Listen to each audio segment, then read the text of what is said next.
All right, I don't know if you can hear that, but it's starting to pop in there. What I'm doing is I'm just kind of shaking it a little bit.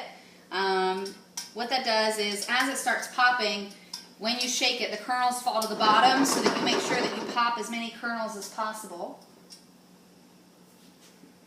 Now, if our dogs were inside, they'd be going nuts because popcorn is their absolute favorite snack.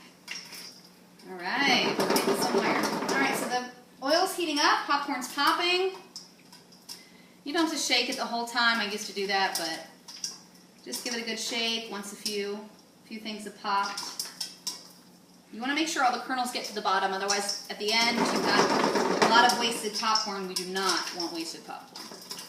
All right, we're going somewhere. I would show you, but I'd have to take off the lid, and that can just get dangerous. Kind of crazy. All right.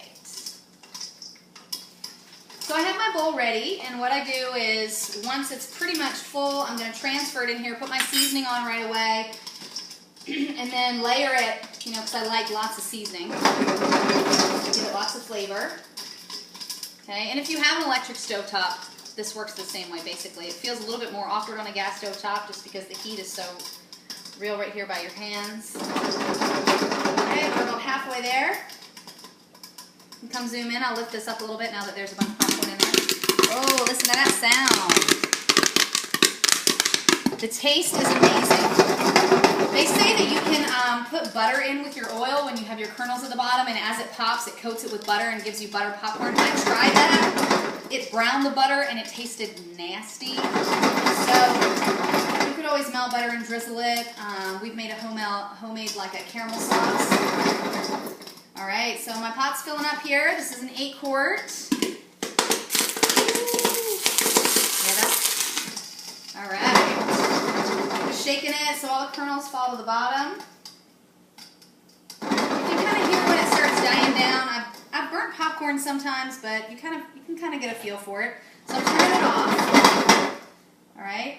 Now what happens with the Princess House is because it's a double aluminum bonding, if you have a good quality stock pot, the heat will retain for longer, so you want to just be aware of that when you're popping it. What I'm going to do is turn this around and just start taking big old handfuls, put it in my bucket. Merry Christmas. Okay. And sometimes, if I feel like I'm going to burn it, I'll take it off the burner that's hot. Okay, and then we're going to put this on right away. This is an amazing seasoning. I'm going to stir it around just a little bit, make sure it gets all in there. And you really don't waste a lot of seasoning because of the oil on the popcorn, it sticks very well. All right, I'm going to pull this back. I'm going to fill this up. And what I do a lot of times too is I have dishes available. See here, you're going to get these pieces that are burnt at the bottom. I throw them on the kitchen floor because the dogs will come in when I'm done, and they'll have a little treat, a little snack. But essentially, this is how we do our homemade popcorn. It's amazing. It's worth every minute spent.